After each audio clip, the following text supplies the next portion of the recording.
buenas tardes. Vamos a dar comienzo a esta actividad de la sesión de Memoria Histórica y Democrática del Ateneo de Jerez. Por lo tanto, bienvenidos al Ateneo. En esta ocasión vamos a presentar, como ya sabéis, el documental sobre las fortificaciones y presos de esclavos durante la Guerra Civil. Todos sabemos, porque hemos visto en muchísimas ocasiones por nuestra costa, esas fortificaciones militares, pero muchas veces nos hemos preguntado, bueno, ¿y esto qué hace aquí? Que está totalmente abandonado. Pues todas estas cuestiones tienen mucha historia, y en esta ocasión, pues, la productora Coste Cero, que son compañeros del Foro de la Memoria del Campo de Gibraltar, pues han trabajado esta cuestión, porque en toda la costa del Campo de Gibraltar hay muchísimas fortificaciones, ¿no? Y todo tiene su historia. Por lo tanto, Luis Almagro nos va a contar mucho mejor que yo todo el proyecto de la productora Coste Cero, que llevan realizando distintos documentales de la memoria histórica. Por lo tanto, yo no voy a alargarme muchísimo más y os paso la palabra al compañero Luis Almagro.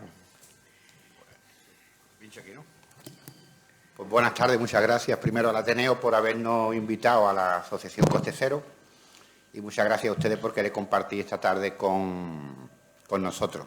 Nosotros somos una asociación pequeñita de 5 personas que nos dedicamos fundamentalmente a hacer documentales de memoria histórica. Nos pareció el mejor instrumento, los documentales, para llegar a la gente y explicar la historia de otra manera. Antonio Gala decía que la historia siempre la escriben los vencedores y nunca los vencidos, ¿no? Y creo que es el momento en ese sentido, de escribir la historia. Hemos pasado 40 años de silencio, que fue lo primero que hubo, que no se podía hablar, y después 40 años de olvido. Han tenido que pasar 80 años para que se pueda empezar a contar lo que pasó allí.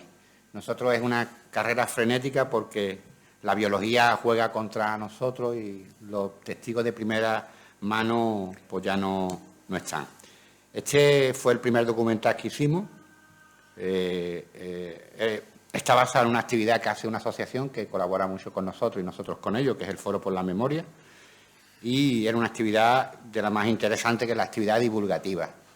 Y en torno a esa actividad pues construimos un guión, y con ese guión y lo enriquecimos con distintas fotos, con un soporte fotográfico original de la desbandada, que son de una persona que nos la ha cedido para los documentales que hagamos, y otro paquete de fotos que son las únicas fotos que hay de los campos de concentración en el campo de Gibraltar, que mucha gente cree que en España o en el campo de Gibraltar no hubo campos de concentración. Y con todo eso nos pusimos a rearmar este documental. Yo solo voy a explicar por qué y cómo lo hicimos. Este documental se rodó solo con una cámara y con el sonido. El sonido lo lleva Paqui, que es la persona que ahora está con la cámara grabando, y la cámara la llevaba en este caso yo. Está grabada en exterior, se hizo un 26 de julio a las 6 de la tarde con una calor, como usted puede imaginar, tremenda. Cuando tú grabas en exteriores tienes que llevar un gran equipo, nosotros no tenemos esos medios, y entonces hubo que grabar el día antes, sin nadie, para que no haya reflejo de luces y todas las cosas esas que se dan en una grabación. ¿Y por qué hacemos estas cosas fundamentalmente? En el penúltimo fotograma comprenderán ustedes por qué nosotros hacemos esto. Lo van a comprender ustedes en 3 colores y en 3 palabras. Todos nuestros documentales llevan 2 firmas de agua. La primera, que es la que os he dicho antes, 40 años de silencio, 40 años de olvido, y darle voz al silencio. Y ese viene en el primer fotograma. Y el penúltimo fotograma es el objetivo que pretendemos con los documentales. Como decía, son 5 documentales los que tenemos hasta el momento.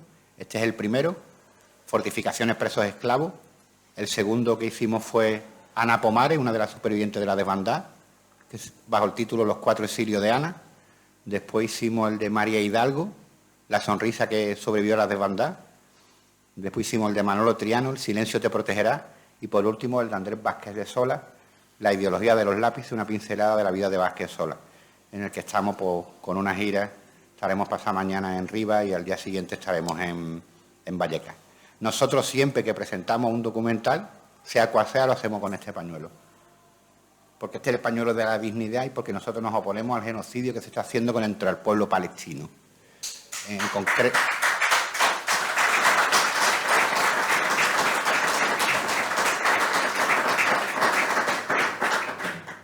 Y hemos tenido la gran suerte que con el documental Vázquez Sola, desde la segunda proyección que hicimos, la primera fue en San Roque el estreno y la segunda en Algeciras, a Andrés Vázquez Sola le planteamos que el documental suyo, es un documental, nos han dado dos premios de cine, el de Alcance de Cádiz y el Internacional de Sevilla al mejor documental de habla española, con la nominación del bronce. Le planteamos a Andrés que ese documental le podíamos nosotros hacer una fila cero para ayuda humanitaria palestina. Siempre que estrenamos el documental, pues se da dinero para ese documental, que nosotros contamos cuando termina el documental, hacemos una foto, la subimos al Facebook, y después cuando hacemos el ingreso, le hacemos una foto al ingreso y la subimos a Facebook. Hacemos eso porque hay mucho golfo comiendo de la solidaridad en este país, de las mascarillas, de muchas cosas. Entonces hay que ser muy exquisito y muy limpio con eso. La única objeción que nos puso Andrés Vázquez Sola es que en vez de hacer un bolo, porque por su edad, con 97 años, pues habíamos pactado salir cada 3 semanas, que teníamos que hacer 2 bolos.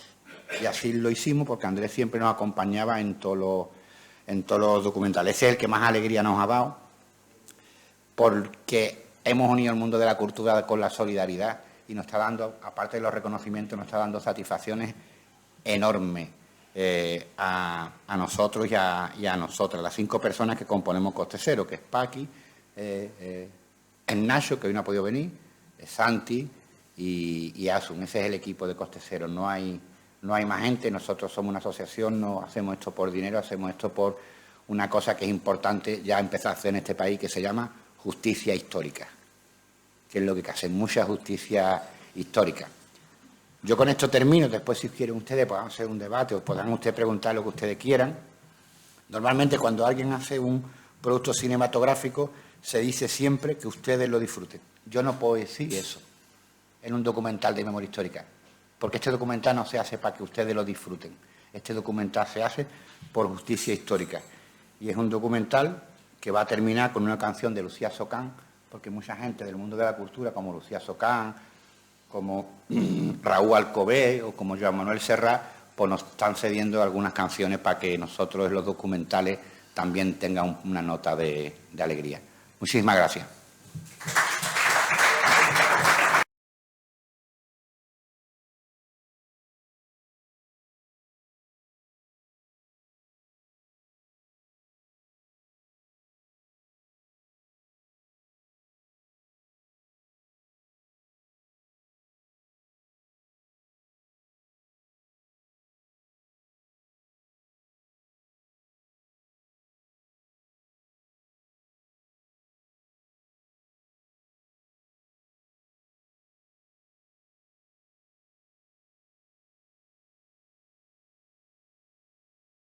Dos días después del golpe de Estado contra el poder legal y democráticamente constituido de la República, se creaba el primer campo de concentración en Melilla y llegarían a unos 300 campos de concentración.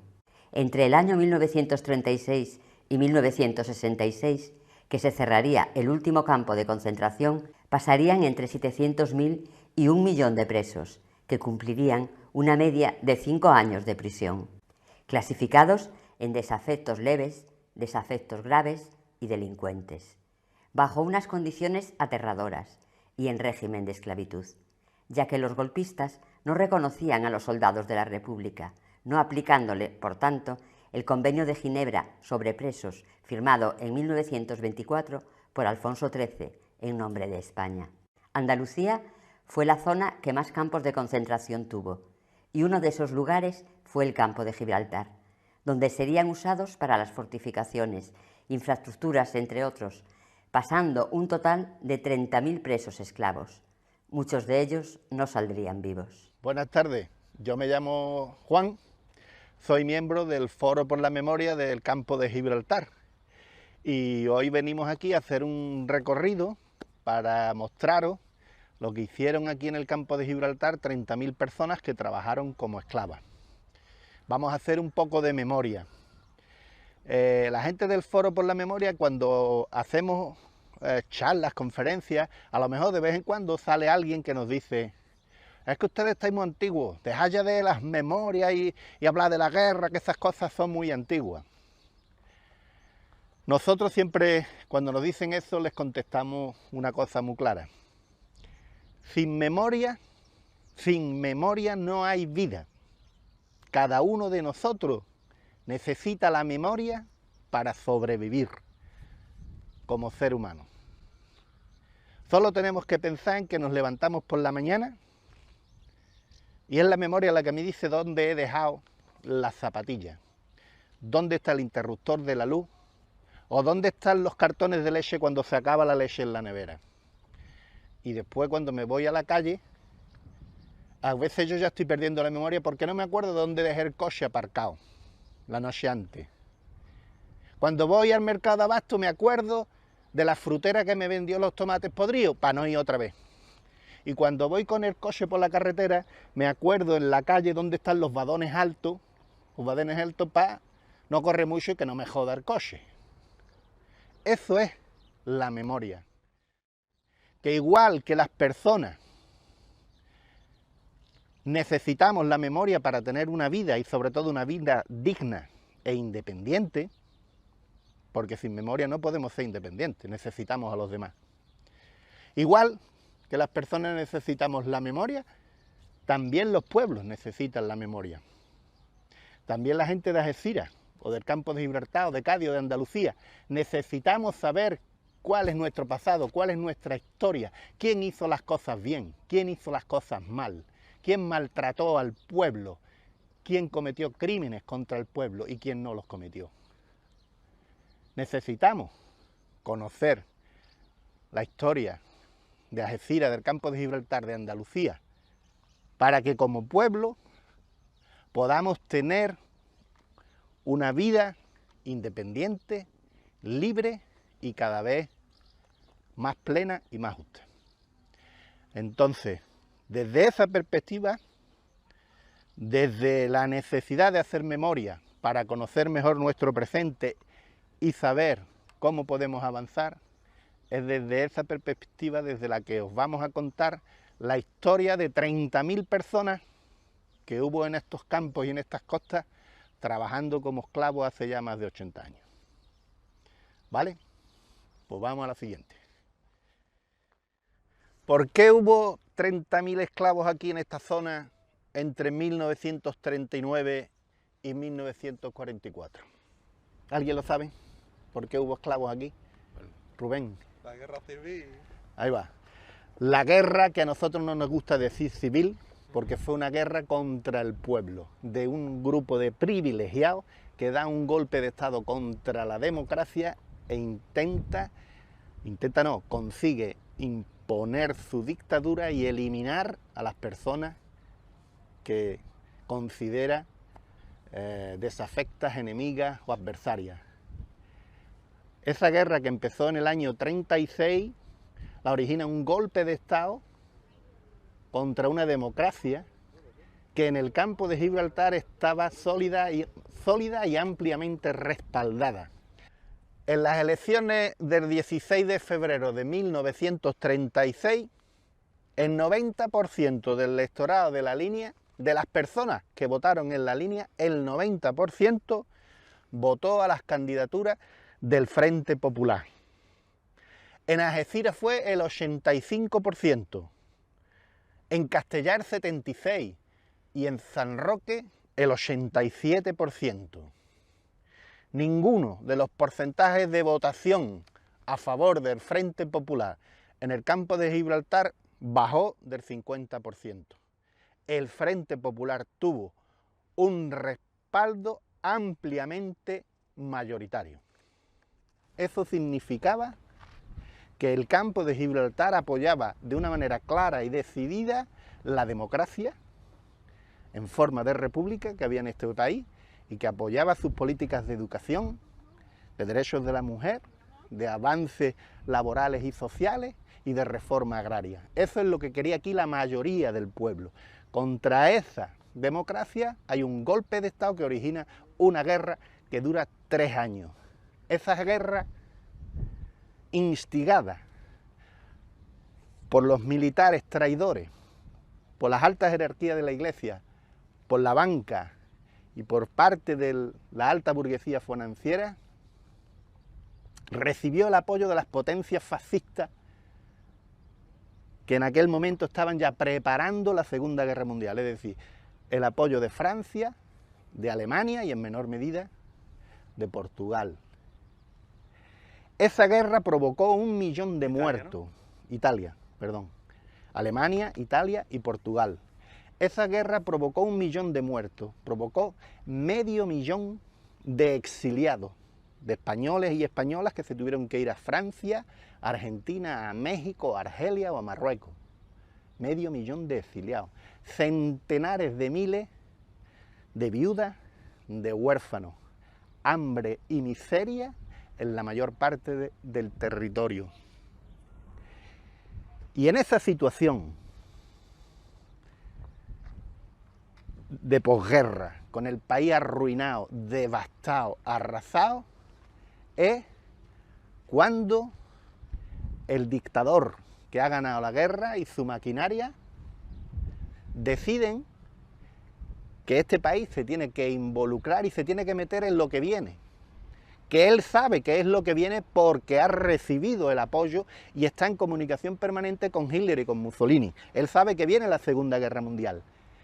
Y 15 días antes de que termine la guerra en España, que terminó el 1 de abril, el 15 de marzo de 1939, Franco le manda un telegrama a Queipo de Llano y le dice: empieza en la línea a construir fortines y trincheras para empezar lo que luego sería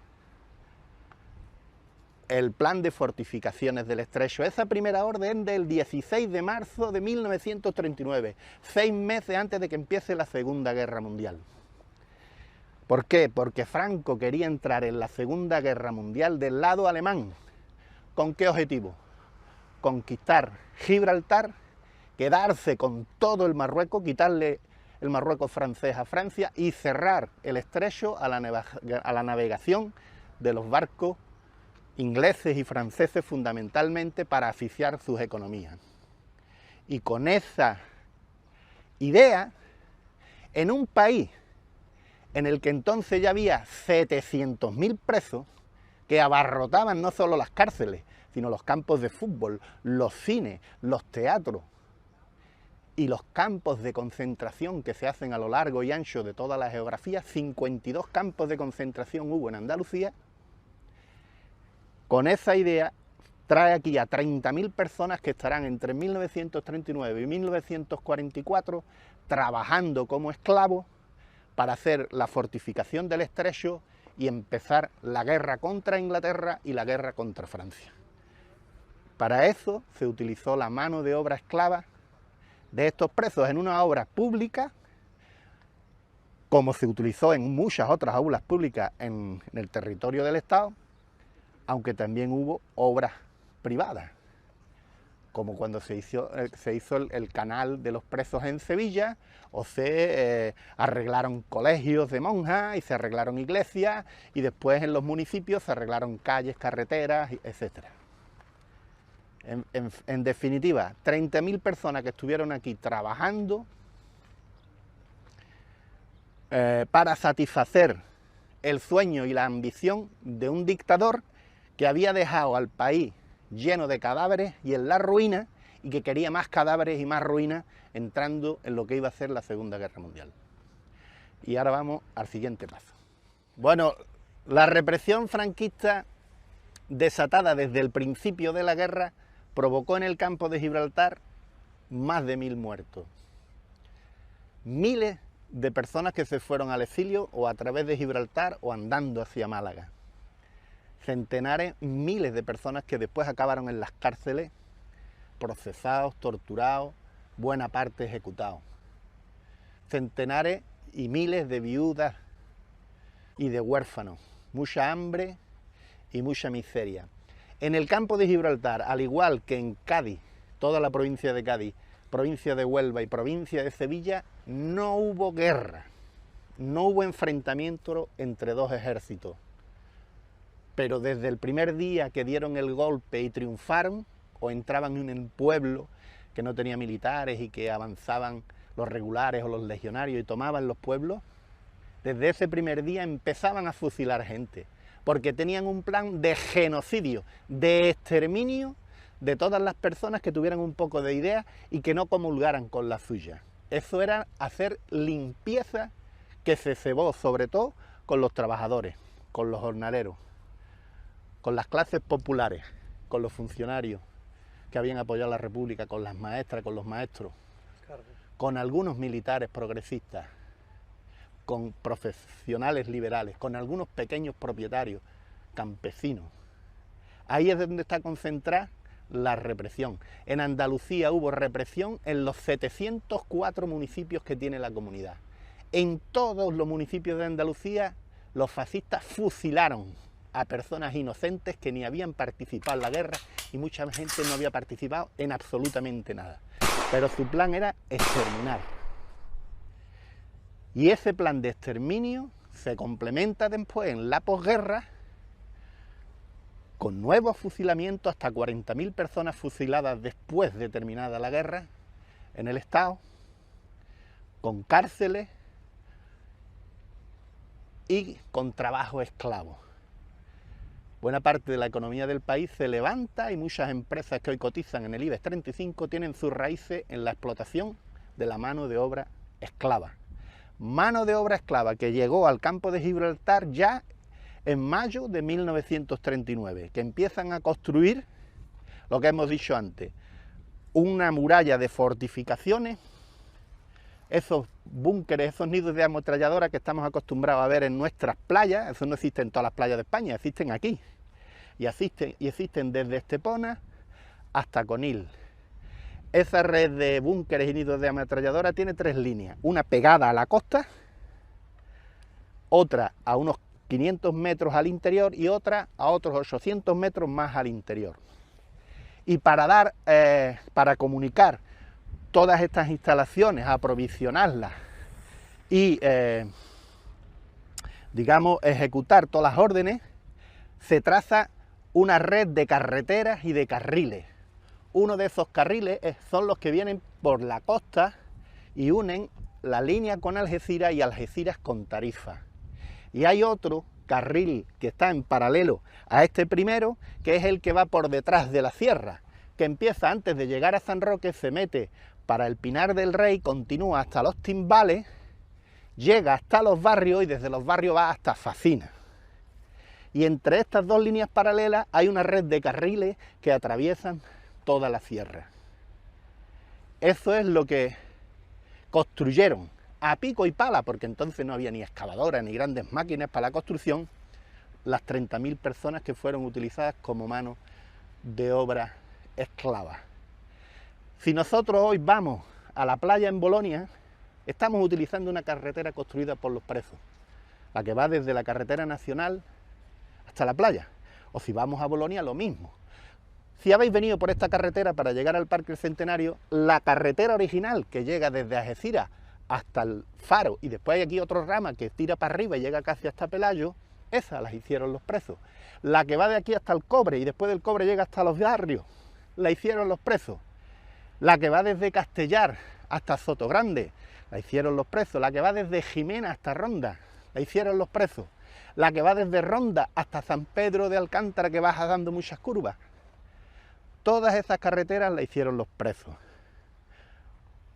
Recibiendo malos tratos, comiendo malamente y sometidos a la presión y a la vigilancia constante de los que formaban el ejército. En fin, todas esas obras que supusieron una inversión gigantesca en un país que se moría de hambre, al final no sirvieron para nada, absolutamente para nada, sobre todo las instalaciones militares. Las carreteras sí porque las seguimos utilizando hoy en día.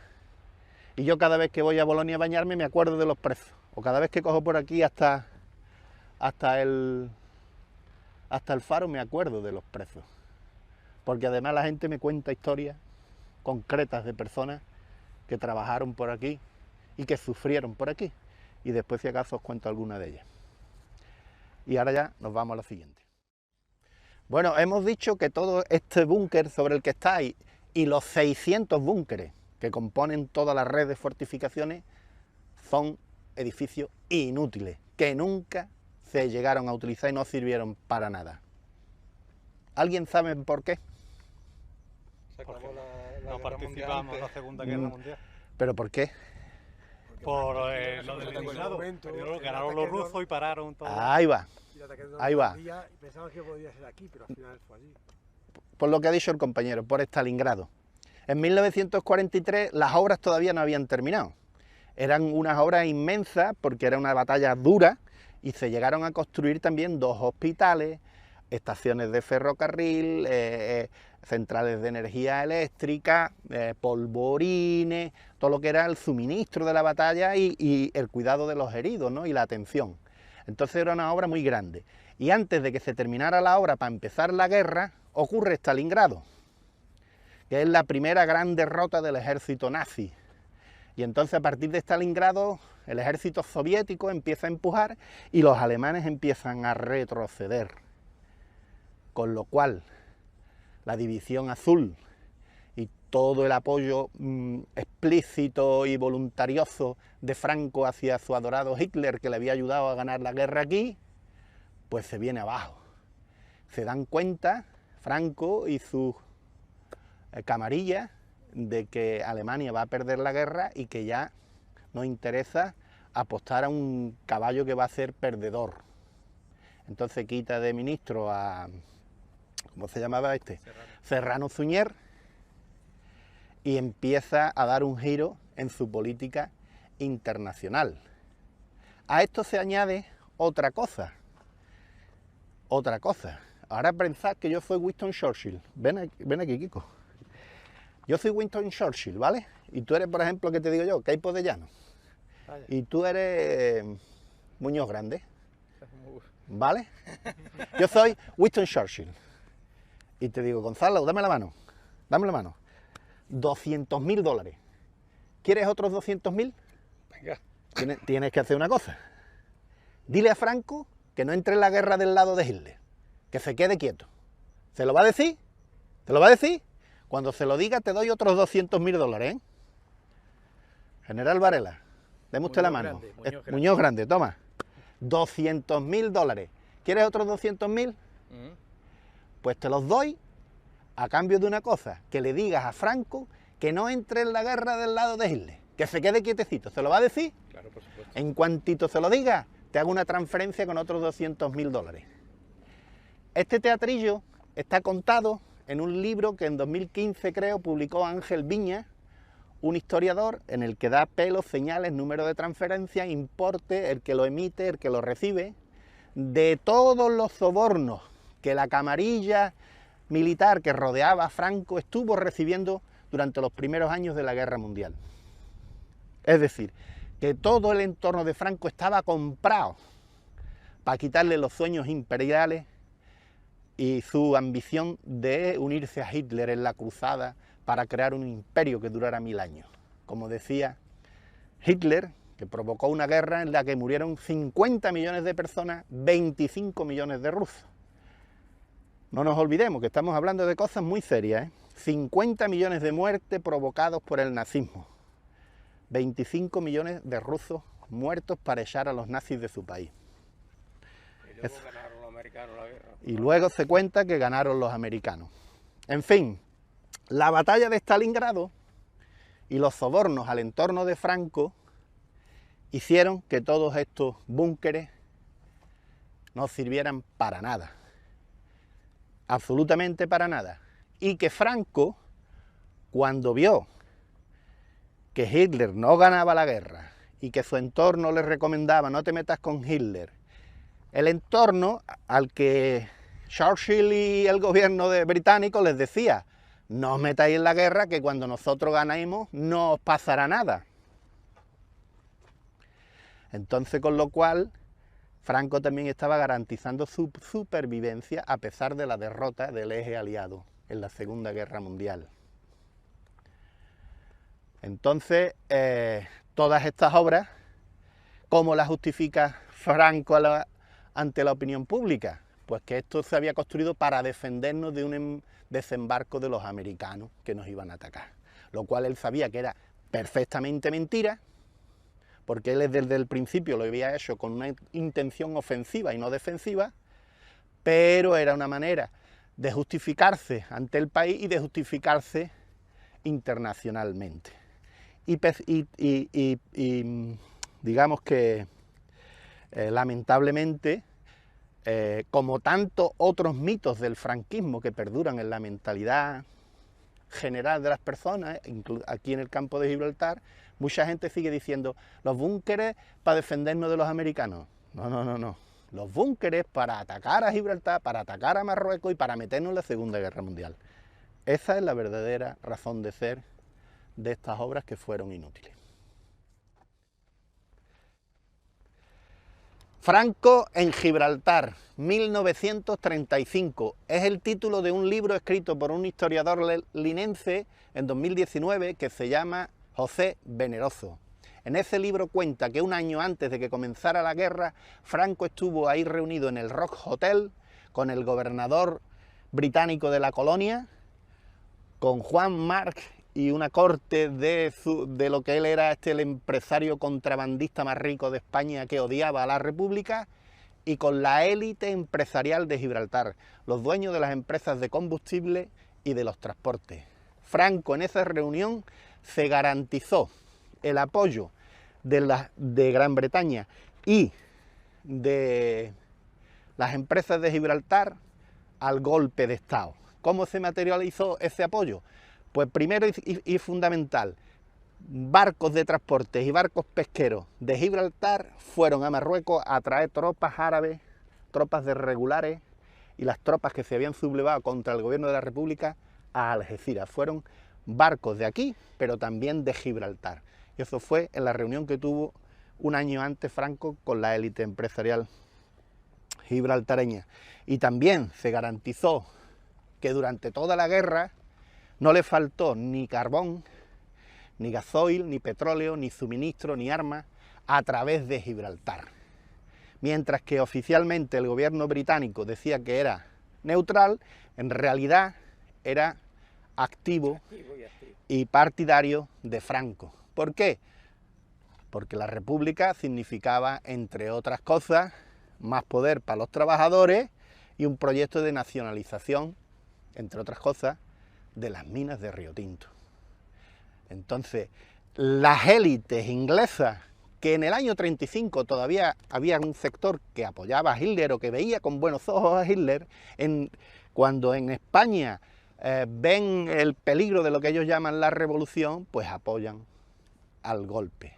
Con lo cual se consolida el intervencionismo del imperialismo británico que durante tanto tiempo, durante el siglo XIX y siglo XX, era el que había dominado la economía y la política española. Mirad, esas ruinas que veis ahí, ¿sabéis lo que es eso? Eso era un fuerte del siglo XVIII, que era el fuerte de San García. Gibraltar, como bien recordáis, cayó en manos británicas en 1704, durante la Guerra de Sucesión, cuando los austrias se quedaron sin alguien que poner, cuando muere Carlos II, no hay rey, y las potencias, por un lado Francia y por otro Inglaterra, luchan para ver a quién ponen de rey en España. Gana Francia y por eso tenemos a los Borbones, pero Inglaterra cae en manos inglesas. Perdón, pero Gibraltar cae en manos inglesas.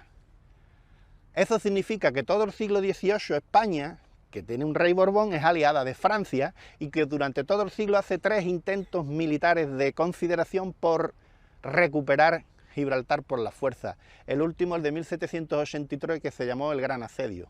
Los 3 fracasan y Gibraltar sigue en manos británicas. Pero a principios del siglo XIX hay un cambio muy importante en la política, el global del mundo. ¿Por qué? Napoleón invade muchos países europeos, entre ellos España. Francia, que en teoría era nuestro aliado, nos invade. ¿Quién lucha contra los franceses? Algunos españoles que se forman en guerrilla. Pero ¿cuál es el ejército que viene aquí a luchar? El inglés. ¿Y qué hace el ejército inglés cuando está aquí en Algeciras luchando contra los franceses? Lo hace aquí en Algeciras, lo hace en la línea y lo hace en Tarifa, ahí por donde pasa. Y hay instalaciones que asedian a Gibraltar, las destruye, y por eso está eso destruido. ¿Y qué significa eso en lo que es el siglo XIX? Que durante todo el siglo XIX ya no hay más intentos de recuperar Gibraltar. ¿Por qué? Porque todo el desarrollo del capitalismo español se hace dependiendo del capitalismo británico, que es el que domina el mundo. Gran Bretaña, desde la batalla de Trafalgar, ya es la dueña absoluta de los mares, ya es la dueña del comercio, y encima está haciendo su revolución industrial. Y la pequeña revolucioncita que se hace en España, se hace siguiendo a Gran Bretaña. ¿Los trenes de dónde vienen? Las máquinas de vapor que mueven las fábricas catalanas o malagueñas, ¿de dónde vienen? De Gran Bretaña. Las minas, ¿quién las explota? ¿Y aquí quién hace el tren? Los británicos también. Todo el siglo XIX es dependencia del capitalismo británico. Y por lo tanto, si los ricos españoles ganan dinero gracias a los ricos ingleses, Gibraltar no va a ser un problema. Deja de existir como problema. No hay intento. Ni siquiera hay un lenguaje patriótico como hoy en día vuelve. Y con esa colaboración, los militares, el Hunting Club de Gibraltar va a cazar a la Almoraima. Se casan los ricos de Gibraltar con los ricos, con los Larios, con los Medinaceli, con los gajeros, los que no sé cuántos. Hay un entrecruzamiento de las élites de un lado y otro de la verja porque hay paz y hay prosperidad. Y basándose en esa relación que tienen las élites es por lo que Franco va a pedir ayuda a Gibraltar para traicionar a la República y comenzar la guerra contra el pueblo, que es la que nos trae después, cuando termine la guerra, a los presos aquí. 30.000 personas trabajaron haciendo, por ejemplo, aquellos búnkeres que veis allí, aquel puente que veis, la carretera que lleva hasta el faro, fortificar esta orilla, pero también la orilla sur del estrecho, digamos, todo lo que era alrededor de Ceuta. También las dos orillas del estrecho se fortificaron con la idea esa de entrar en la Segunda Guerra Mundial del lado alemán. Decimos 30.000 personas y son efectivamente 30.000 personas, porque los historiadores que colaboran con nosotros han investigado y han encontrado los registros militares, que todos cada preso tenía su cartilla de redención de pena, y existe una relación, campamento por campamento, con los nombres, los apellidos, la fecha de nacimiento, la fecha que entró en prisión, la fecha que salió y tal. Eso, 30.000 son 30.000, no es que nos lo inventemos, es que son 30.000 presos. La mayoría de los presos proceden del norte de España, de Galicia, de Asturias, del País Vasco, de Cataluña, de Valencia y algunos del este de Andalucía. ¿Por qué? Porque así se castiga a estos presos, que en su gran mayoría eran soldados del ejército republicano vencido, pero también había muchos presos políticos, gente que había tenido una posición de izquierda durante la República, o masones, o gente que el régimen no quería y los mete en los campos de concentración. ¿Y por qué los traen desde el norte al sur? Pues primero para castigarlos, los castigan ya deteniéndolos y convirtiéndolos en esclavos, pero también los castigan alejándolos de sus familias, le hacen muy difícil a la familia visitarlos y además abortan los intentos de fuga, porque un preso de Algeciras que esté preso aquí sabe que de allí para allá está Tarifa y que de allí para allá están los barrios, después San Roque, y a lo mejor conoce al tío que vive en la casa de allí y que tiene una venta y puede ir a pedir agua. Pero uno que viene desde Galicia o desde el País Vasco aquí no tiene ni idea, por lo tanto es muy difícil que se escape. Hubo hasta 16 campos de concentración con soldados, o sea, con trabajadores esclavos, vigilados por los soldados del ejército fascista, algunos de los cuales eran antiguos soldados republicanos que entraron con 16, con 17 años en el ejército republicano y después de la guerra cumplen condena y cuando terminan de estar en la cárcel los obligan a hacer una nueva mili porque dicen que la mili que hicieron en la República no vale. Y por lo tanto, algunos de los soldaditos que aquí vigilaban a los presos, pues eran soldados que estaban haciendo su segunda mili. Cada campamento tenía como unos 700, de 700 a 1000 presos. Aquí en Algeciras el más cercano que tenemos es el que estaba ahí en lo que es Pescadores, detrás del Palacio de Marsales, que hasta hace poco había unas instalaciones de la policía, una especie de almacén ahí, había un campamento de presos. Otro estaba en Botafuego. El que estaba ahí en Pescadores es el que hizo esta carretera. Y estos campamentos base a veces daban lugar a pequeños campamentos móviles, porque cuando iban andando hasta el faro, a lo mejor para no tener que volver cada día desde el faro hasta aquí, pues hacían un campamento allí provisional. Y esos campamentos provisionales daban idea del hambre que pasaban los presos. ¿Por qué? Porque por donde pasaban los presos dejaban de existir las palmas, los palmitos. ¿Habéis comido palmito, no? Las tagarninas, los espárragos, los hongos, las ranas, los lagartos, los conejos. Toda señal de vida comestible desaparecía. ¿Por qué? Porque los presos, aparte de estar presos, sufrían de malnutrición, porque también estaba la corrupción del ejército, que el sargento de cocina o el jefe del campo se quedaba con parte del dinero y no le llegaba toda la comida que le tenía que llegar a los presos. Eran sistemáticamente maltratados. Había orden de disparar si alguno intentaba huir. Incluso había un servicio de espionaje que tenía el ejército franquista para prevenir la fuga. O sea que infiltraba a gente que se hacía pasar por preso para archivarse de posibles intentos de fuga. En fin, la vida para estas personas era muy dura. Sabemos que un día del año 1940, en el campamento de Paloma, que hicieron la carretera y la batería de costas de Paloma Baja y Paloma Alta, murieron 40 presos el mismo día. ¿Por qué murieron 40 personas el mismo día? Porque se hartaron de cebolla albarrana. La cebolla albarrana es que ya no es el tiempo, pero son unas que parecen cebolla, pero con la hoja más grande y más verde y más ancha, que cuando es primavera da como un tallo así con una bola al final, que después eso se abre, florecitas blancas, las gamonas que le llamamos. El bulbo de esa planta parece una cebolla, pero es tóxica. Si nosotros lo comemos, nos ponemos malos con diarrea, nos da fiebre. Pero una persona que está desnutrida, más enferma, débil, agotada por el trabajo, encima se harta de cebolla porque tiene mucha hambre, pues 40 personas se murieron el mismo día. Y hay más casos de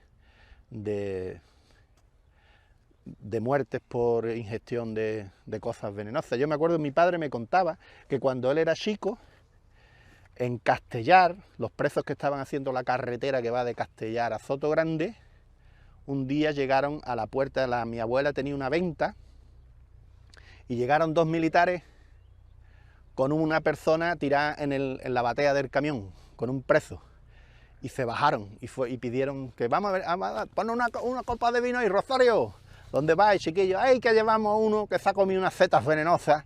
Ese se está muriendo, lo tenemos que llevar a la línea. Chiquillos, y lo vais a tener que llevar a la línea y os paráis para tomar vino. Y mi abuela cogió al hombre y le puso un embudo y le echó aceite de ricino, no sé qué, para hacerlo vomitar. Y le salvó la vida.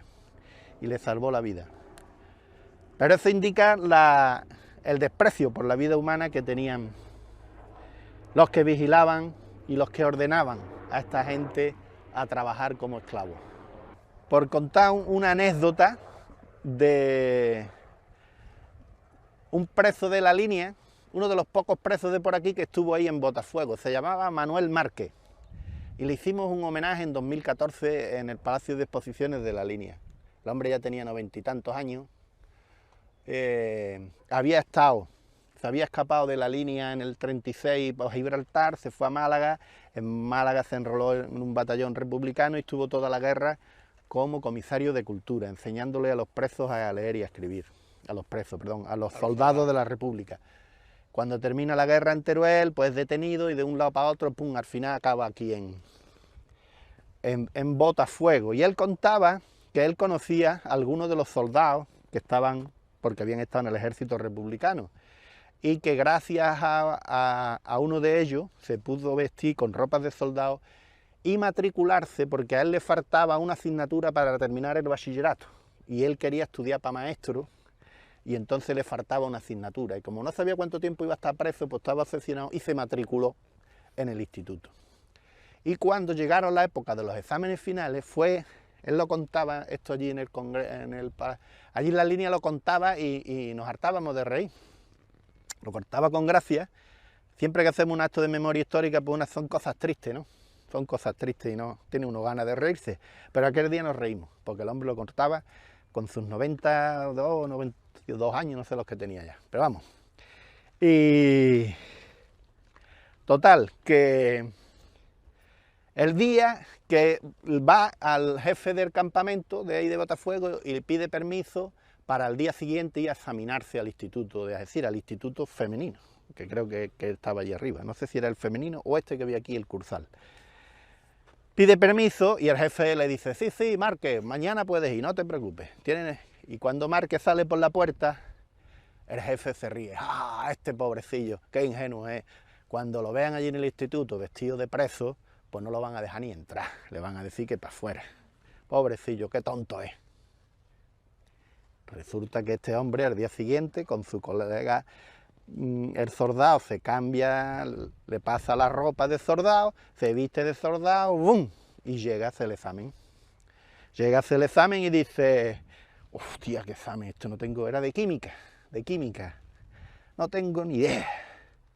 Se espera que todos los compañeros terminen el examen y cuando se queda solo con el profesor, le dice, mire usted, señor profesor, yo llevo 3 años luchando por España, junto al caudillo, he dado mi vida por España y ahora aquí me falta una asignatura nada más para poder terminar los estudios.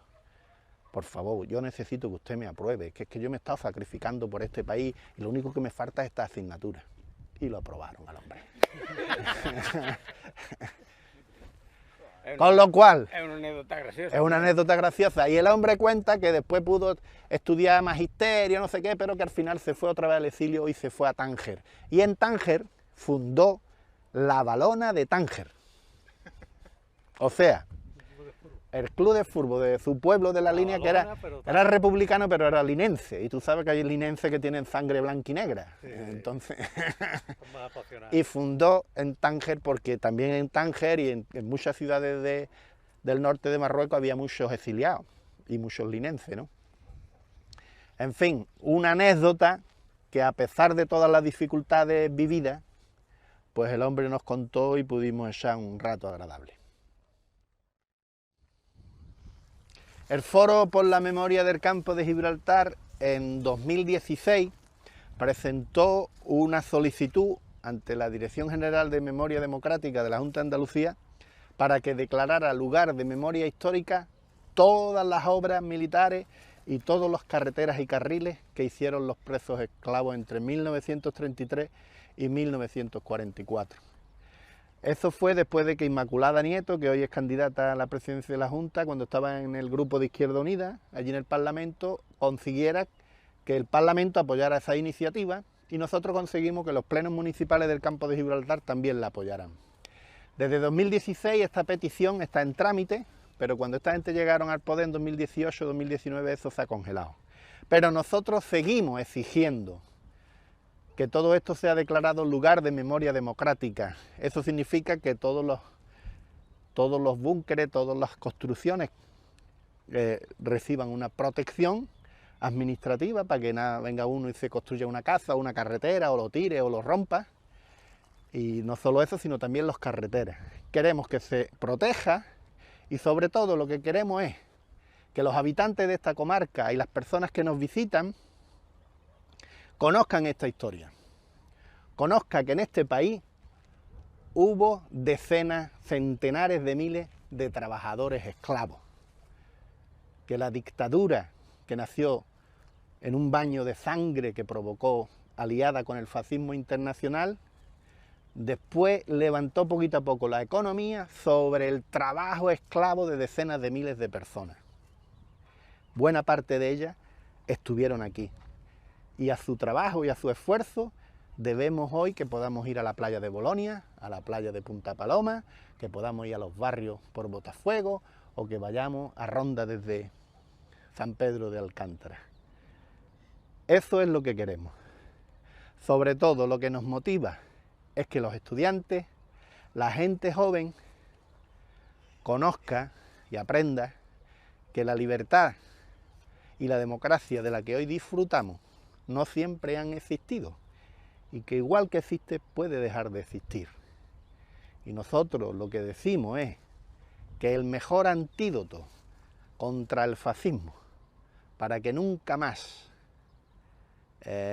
quienes desprecian a los seres humanos, quienes desprecian el derecho a la vida y el derecho a la libertad, quienes ven a los demás como meras cucarachas posibles de exterminar para satisfacer sus ambiciones, esa gente nunca más consiga volver al poder. Y le decimos a la gente joven, vosotros tenéis que luchar cada día por vuestra libertad, tenéis que formaros, estudiar, leer mucho, formaros como personas independientes, con vuestras propias opiniones y con vuestros propios criterios.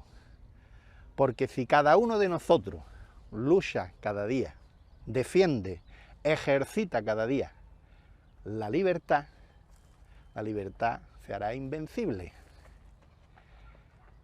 Si queremos una verdadera libertad, una verdadera democracia, lo que tenemos que hacer es cada día ensancharla y cada día hacerla más grande. Hace falta más libertad y más democracia. Recordar a las personas que sufrieron por culpa del fascismo, a los que estuvieron trabajando aquí como esclavos, a los que murieron fusilados, a los que estuvieron en la cárcel, a los que sufrieron tortura, a las madres que tuvieron que andar por la carretera bajo las bombas de los aviones y de los barcos fascistas, a los que cruzaron los Pirineos, a los que estuvieron 500.000, que estuvieron en el exilio. Recordar a toda esa gente y hacerle el homenaje que merecen debe formar parte de la educación de nuestras estudiantes y de nuestros estudiantes. Debe formar parte de la formación de la conciencia de la gente joven sobre todo, para que sea ella, con esa conciencia y en el ejercicio de sus libertades, los que impidan que nunca más vuelva a haber fascismo en esta tierra. He dicho.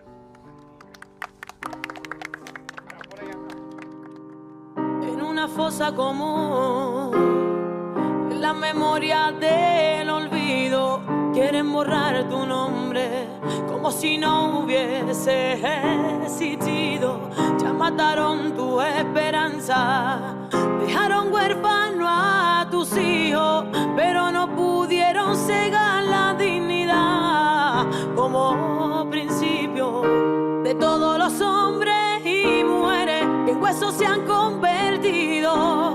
Todos los hombres y mujeres tienen nombre y apellido, y cada uno una historia de sueño que no quede en el olvido. Todos los hombres y mujeres tienen nombre y apellido.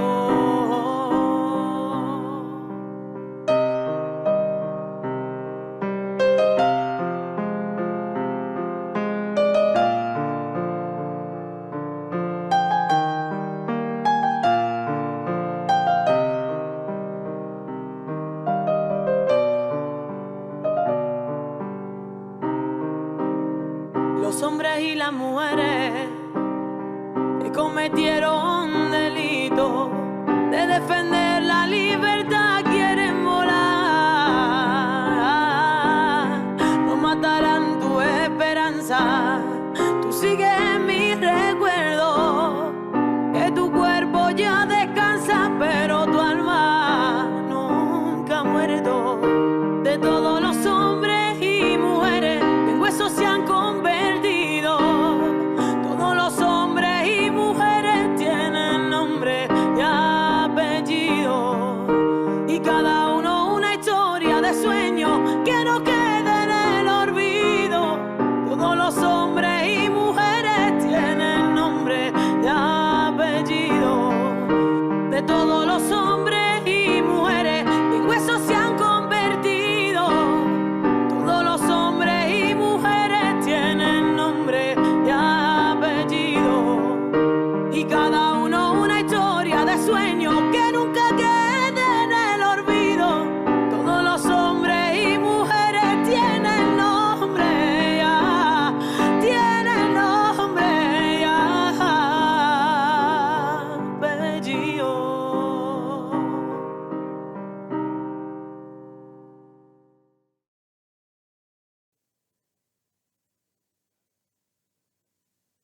Proyección pedagógica. Creo que esa pedagogía nos hace mucha falta dentro de nuestra historia y me gustaría, bueno, pues si alguien tiene alguna pregunta que hacer, por allí. Ven. He visto ahí el apellido Ortega Bru. ¿Este es el escultor o el descendiente? Ese es el... Vale. Ahora está encendido. Sí, Ortega Bru es el escultor que él... Su madre fue detenida, su madre era enfermera y bueno, ayudó a asistir a Andrés Vázquez Sola, fue la mujer que ayudó a traer al mundo a Andrés Vázquez Sola, y cuando se produce el levantamiento en Algeciras, que es el día 18, se ocupa Algeciras y rápidamente la línea. San Roque no, que es donde Ortega Bru. San Roque estuvo unos días en manos de la República, se defendió allí la República, hubo un tiroteo y esta mujer pues asistió a todos los heridos, de un bando y de otro. Cuando los fascistas ganaron, ella pagó el delito de atender a los dos siendo detenida, llevando a la cárcel de Algeciras, y en una de las famosas sacas, que para quien no sepa lo que son las sacas, era cuando se llegaba a las cárceles y por parte fundamentalmente de la Falange y de un falangista que era de aquí de Rota, que fue el dedicado a la represión por toda la provincia de Cádiz después de que ganasen los fascistas. Esta mujer fue sacada con el pretexto que iba a ser conducida a la cárcel de Cádiz, ella y la mujer del alcalde de Tarifa, y las dos deben de estar por una cuneta por la zona de Tarifa que estamos localizando, ya más o menos tenemos algún indicio. Su marido fue conducido a Cádiz, fue fusilado en Cádiz, y su hijo, que se pudo escapar, el escultor, y estuvo en la desbandada, fue después detenido, y Ortega Bru terminó en un campo de... él fue uno de los sanroqueños que sí estuvo en estas fortificaciones estuvo condenado ahí hasta que con los tiempos salió y después se dedicó a las culturas fundamentalmente religiosas, que era quien pagaba y quien daba de comer en aquella época.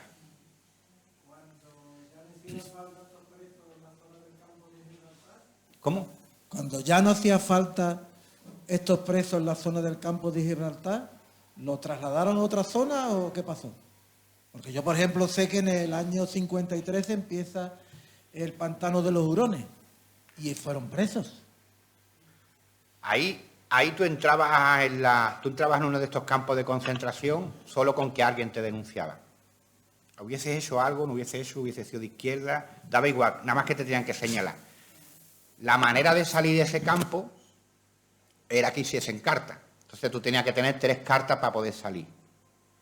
La del cura, la del comandante de puesto de tu pueblo y la de la Falange. Y cuando eso llegaba, cuando eso se leía, pues había gente que salía y gente que no. Había gente que cumplían toda la condena. Había gente que morían. Porque tú darte cuenta que esos campos fueron perfeccionados por los nazis. La Gestapo estuvo en San Roque y perfeccionó los campos de concentración. Algunos campos de concentración de España fueron dirigidos por el jefe de la Gestapo en España. Y los campos, el objeto que tenía, como dice el documental, había una clasificación de presos. El campo tenía una función de exterminio. La gente moría de hambre, morían de palo. Hay un libro precioso que se hizo un historiador de Granada que se titula La represión en Cuya. Cuya es un pueblo de Granada que fue leal a la República y el precio que pagó es que terminaron todos aquí en los campos de concentración del campo de Gibraltar, fundamentalmente en el más duro, que fue el de Fasina. En el de Fasina, cuando este historiador le tomó declaración a todas las personas y fue transcribiéndole y depositando en un libro, y todos coinciden en lo mismo. Tú llegabas al campo de concentración y tenías una paliza. Eso venía en el paquete. Y todos los años se te daba una paliza para que tú estuvieses al hilo. Si caían malamente o se hacía algo, el capitán, da el nombre y el apellido, cogía 2 soldados y le decía: el que lo mate tiene una semana libre. alguna gente tenía en la cámara de gas. El franquismo lo que tuvo fue eso, como ese campo de concentración muchísimo. El de Extremadura, que te recibía el cura, le decía a todo el mundo, cuando entraba pasaban por el cura, y el cura le decía la siguiente frase: vaya a envidiar a vuestros camaradas que han muerto en las trincheras. Ya tú te puedes imaginar lo que iba. Y ese era el objeto ahí. Salir era difícil. Hubo mucha gente que, bueno, que al final pudieron salir, pero cumpliendo la condena. El último persona que sale en este documental, por casualidades de la vida, es un hombre del Partido Comunista de Almería. Es el padre de mi tío, un hombre que se casó con mi tía. Y hablando de que estábamos haciendo el documental, dice: coño, mi padre era del Partido Comunista de Almería y estuvo aquí, Luis. Estuvo precisamente en el de Fasina. Él estuvo ahí mogollonazo de años, no me acuerdo si eran 7 o 8 años. El día que él salió y fue hasta Almería, andando de Algeciras, porque le tiraban como los perros, cuando él pasó por el quiso de la puerta de la casa de su madre, la madre no sabía quién era. Lo echó porque se creía que era un tío pidiendo. Imagínate cómo salía. Ahí era difícil salir y el objeto que tenía era machacarte. Bueno, Luis, yo te quiero dar las gracias por el trabajo que haces, porque no hay que olvidar, lo dice el documental al principio, no hay que olvidar. Yo creo que además en los tiempos actuales más todavía, ¿no? Porque esto suena como algo como puede sonar muy pasado para alguna gente, lo que tú decías, ¿no? Que los años pasan y que ya la gente que está en esta historia, algunas tienen 90 y tantos años, muchos han muerto. Pero yo creo que en los momentos actuales esto hay que recordarlo todavía más, porque hay personas, sobre todo gente muy joven, por desconocimiento posiblemente, que no son conscientes de dónde podemos llegar, ¿eh? Hay derechos que se tienen. La República tenía un sistema democrático que se lo carga. Y ahora mismo pueden ocurrir muchas cosas. Estamos viendo el mundo que está al revés. Y en vez de seguir avanzando, vamos como los cangrejos marcha atrás. Y esto es realmente preocupante. Entonces, este tipo de iniciativas, la pena es que aquí no hay gente joven. Tendrían que algunos que conocerlo, ¿no? La escuela tendría un papel importante. Yo no sé por dónde estáis moviendo esto. Yo te agradezco mucho. Has comentado algo al principio de que me gusta ver ahí abajo Diputación de Cádiz, porque entiendo que hay organismos que tienen que fomentar esto. Esto no es una cosa que se nos haya ido. Yo creo, y hay que utilizar instituciones como el Ateneo de Jerez, que yo, en la responsabilidad que tengo dentro del Ateneo, te agradezco que estés aquí hoy. Además que hagas este tipo de manera altruista, este trabajo tan encomiable y esta investigación me parece impresionante. Y que además, bueno, pues que sepa que esta puerta está abierta siempre. Manolo Guerrero, además, es nuestro gran aliado en este tema, porque se trabaja esto mucho, para conseguir que este tipo de historias no queden en el olvido. Esta y otras nuevas que llegarán, ¿no? Entonces, yo simplemente te quiero dar las gracias y la pregunta que yo te quiero hacer es: ¿qué repercusión que está teniendo esto? ¿Se está moviéndolo mucho? ¿Se está encontrando con problemas para presentar este documental? Que además es una historia narrada simplemente, ¿no? Pero me parece interesante.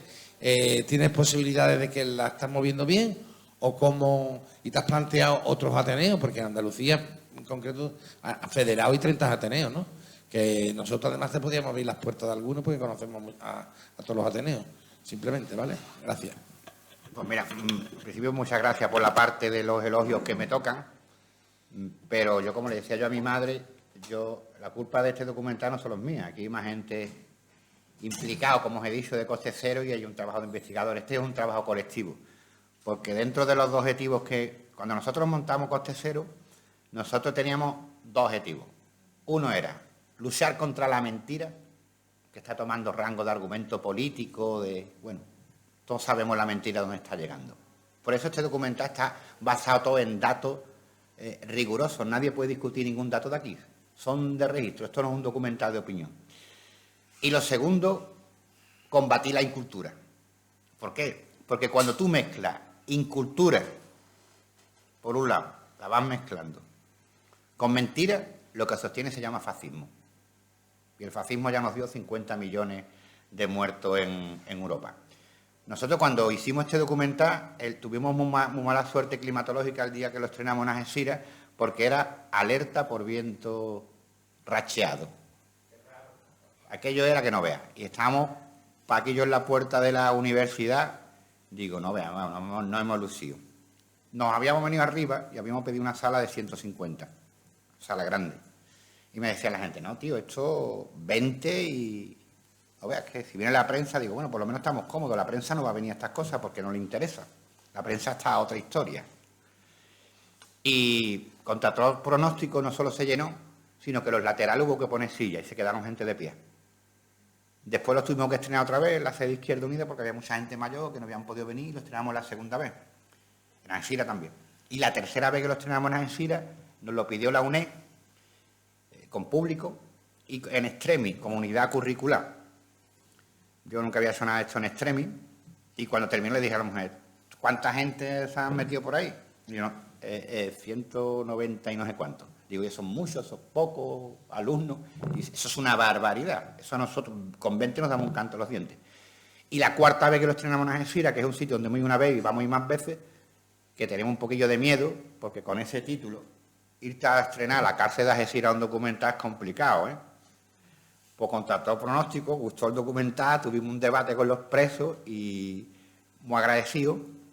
El Ministerio del Interior nos hizo un reconocimiento, estuve allí la subdirectora de la cárcel y allí van poca gente a la cárcel a hacer cosas, ¿no? Y bueno, pues después de eso le hemos metido más cosillas, ¿no? Y nos hemos comprometido por todos los documentales que tenemos, que en este caso son 5, pues iremos cada vez que ellos nos lo pidan, cada 2 meses, pues no nos cuesta trabajo acercarnos a la cárcel. Y después hemos estado por muchos sitios de Andalucía.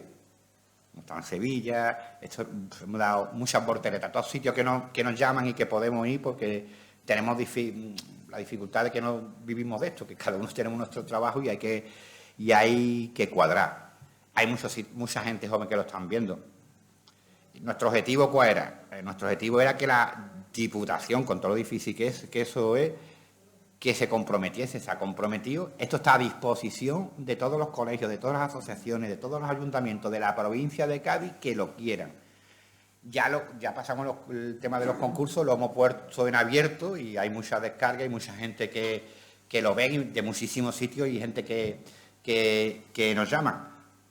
¿Por qué hay que combatir esto? Yo decía lo de la historia, para comprender lo de la mentira y para comprender la economía de este país, basta el ejemplo de un legionario fascista que participó en la toma de Barcelona.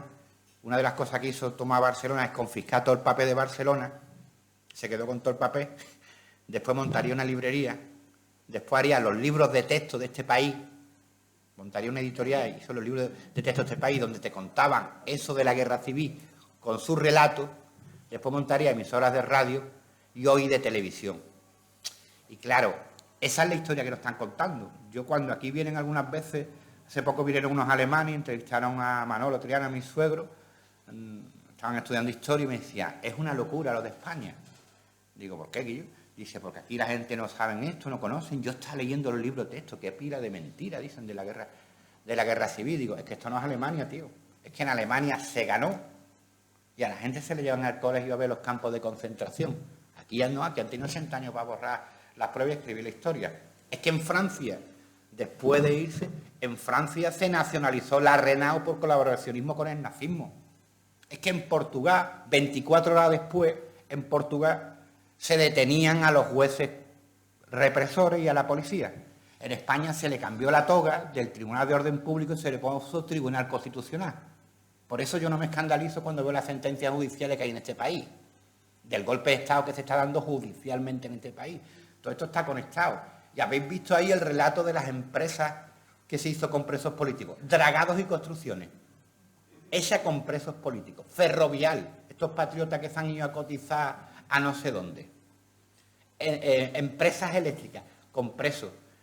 La Nervión, empresa del metal. La Nervión se cogió con presos, eso casi murieron todos. Se metieron en las minas del wolframio. El wolframio es un mineral que se usa para el acero, para endurecer, que Franco vendía a los nazis para los Panzer y a los británicos para los carros de combate, a los dos. Pues esos mineros eran presos que morían todos por las condiciones de trabajo y estas empresas, ya está, aquí no ha pasado nada, aquí siguen las empresas. Y se tenía que haber nacionalizado todas estas empresas, eso no se hizo. Por eso estamos donde estamos, ¿eh? Porque aquí no se le metió mano a Dragado, no se le metió mano a Ferrovia, a este hombre, al tipo este que paga el golpe de Estado, a Juan Mar. Juan Mar fue el que paga los bombardeos. Hitler no viene aquí a bombardear. El primer bombardeo que hacen los alemanes en Jimena, en la Sauceda, en la montaña, después la desbandada, no vino de balde. Ni los italianos, ni la legión italiana vino de balde, vino cobrando. Eso lo pagó Juan Mar. Juan Mar le dio a Franco 3 años para que le devolviera el dinero. Se lo devolvió 1 año. ¿Cómo se lo devolvió? Con el tribunal que se hizo en Andalucía de incautaciones. De todo lo que se incautó en Andalucía a un montón de gente que no eran comunistas, que no eran republicanos, que no eran socialistas, que era gente de pasta, eso no se ha devuelto. La única casa que se ha devuelto ha sido una de Jimena, que se enteraron, de una de Jimena, no, de Castellar del Castillo, que es precisamente la de la abuela de Juan Moriche, que ocuparon la casa cuando se enteraron, mandaron a desocupa, y como son tan golfos y tan brutos, esta gente, cuando le quitan la casa a la abuela, que se la quita el tipo de Castellar que delató a todo el mundo, incluso a los que no eran rojos porque tenía un terrenito y yo te delato a ti, me quedo con tu terreno, o tú me quitaste la novia, cualquier historia de esa, solo con apuntar con herdeo, este tipo no cambió la escritura. Y como no cambió la escritura, hizo una escritura nueva con un número distinto, pero esa escritura original existía y es el primer caso que se ha ganado. Pero hay muchos que no, hay muchas propiedades. La eléctrica gallega, montada por un indiano masón que hizo fortuna en América, vino allí y montó la primera eléctrica. Esa se la queda un marqués, lo matan y se la queda un marqués, que es una eléctrica que todavía está en España, todavía está funcionando. Y ahí no se ha metido mano, aquí no pasa nada. Yo he matado a este, me queda con lo suyo y sin problema. Ese es el gran problema que tiene este país, esto que le llaman la transición modélica. No, transición modélica no. Y está hablando de algo que no hemos tocado en el documental, por ejemplo, que ahora se ha hecho un documental bastante bueno con eso. Tú estás hablando del segundo país del mundo con más desaparecidos, el segundo, más que Argentina, Chile y el Uruguay juntos. Pero tenemos el primer país del mundo con más bebés robados. Que muchos hijos de militares españoles, que son fascistas, son hijos de comunistas, de socialistas, de republicanos o de masones. Y eso fue un negocio que se montó en la Casa de Venta por parte de las monjas, que ha estado operativo en España hasta bien entrados los años 80. No hay ninguna monja en la cárcel, no hay nadie en la cárcel, ningún médico. Aquí no pasa nada. Lo de este país es que no tiene nombre. Pero claro, cuando todo ese relato, pues la gente joven, pues no tienen elementos. Y nosotros lo que hacemos, por esto esta unidad, esto fue una unidad didáctica, porque ellos tenían una charla muy bien montada al Foro de la Memoria, le metimos más elementos, digo, esto es un documento, digo, a mí me daba mucha pena esa charla que hacía Juan Moriche para 10 personas, para 15 personas, digo, esto lo hacemos en soporte, por eso nosotros elegimos este soporte, el soporte documental, esto lo colgamos nosotros en internet y esto lo va a ver mucha gente, esto lo damos nosotros en los colegios y lo van a ver mucha gente, y la gente van a pensar y van a leer, porque hoy en día yo creo que lo más revolucionario que podemos hacerle a la gente es hacerle pensar, porque ya no se piensa en este país, se piensa desgraciadamente muy poquito. Y eso es una gran labor que tenemos la gente que estamos, yo no digo ya que seamos de izquierda, sino simplemente que seamos medianamente personas, porque esto estamos llegando a unos niveles insólitos, vamos. Bueno, ¿hay alguna pregunta más o llevamos para ir terminando? Acabo de leer un libro que escribió un jerezano y que se llama La Arcadia Feliz. Y la Arcadia Feliz. Digo esto porque este muchacho que se llamaba Moreno Barranco, en el año 63, que es lo que me ha extrañado a mí, vino a Jerez a ver su familia y fue detenido y lo llevaron a la comisaría. En la comisaría tuvo un interrogatorio de esos graves y fuertes, contado por un familiar, ¿no? Y de la comisaría a los 108 días, pues se lo llevaron al hospital de aquí de Jerez, de Santa Isabel de Hungría, y ahí se murió. Y a mí lo que me extrañó fue en el año 63. Y todavía en ese tiempo había esta cosa aquí de represión, pues este muchacho tenía ideas de izquierda, ¿no? Como muchísimas personas, ¿no? Y hizo la primera novela, la única que hizo, ¿no? Se llama La Arcadia Feliz, que se la hizo al ayuntamiento, ¿no? Se la editó al ayuntamiento hace un tiempo. Nada, bueno, pues gracias, y es muy interesante lo suyo, es muy interesante. Hombre, sí, en el año 60 y tanto sí había represión. Date cuenta, el último campo de concentración, creo que era de Fuenteventura, que se cierra, camuflado bajo las iniciales colonia agrícola, era un campo dedicado a los homosexuales. Fue el último campo que se... Y al miembro del Partido Comunista, que fusilaron bien entrados los años 70, se le aplicó la legislación de la guerra civil. Por eso se le fusila. Y eso estamos hablando de los años 70. Y a Ruano se le tiró por la ventana. Aquí se siguió... Franco murió matando. Murió matando. Hasta el último segundo. Y esta democracia, o este partido que ahora tenemos, el Partido Popular, date cuenta que lo fundan ministros como Manuel Fraga, que firmó penas de muerte, ¿no? Por eso ellos nunca pueden hacer un acto de la historia del Partido Popular, como va a ser la historia del Partido Popular, sino una historia con las manos llenas de sangre, entre otras cosas. Entre otras cosas. Muy bien, si no hay ninguna pregunta más, vamos a dar por finalizado este acto, que creo que ha sido bastante interesante y bueno, pues desde aquí os invito a todos también que podáis entrar en la página web de producciones coste cero, y ahí lo podéis ir bien y creo que lo podéis ir compartiendo con otras personas. Y como decía Patricio, pues tengo aquí de otro Ateneo, del Ateneo Chipiona, que tiene interés en que le pase tus datos para ver si se puede proyectar allí. Bueno, pues sin más, os agradezco vuestra asistencia y le vamos a hacer entrega a Luis de este pequeño detalle de su paso por el Ateneo de Jerez. Muchas gracias. Y al mismo tiempo también te vamos a hacer un catalino vacío, pero un catalino con el Ateneo de Jerez.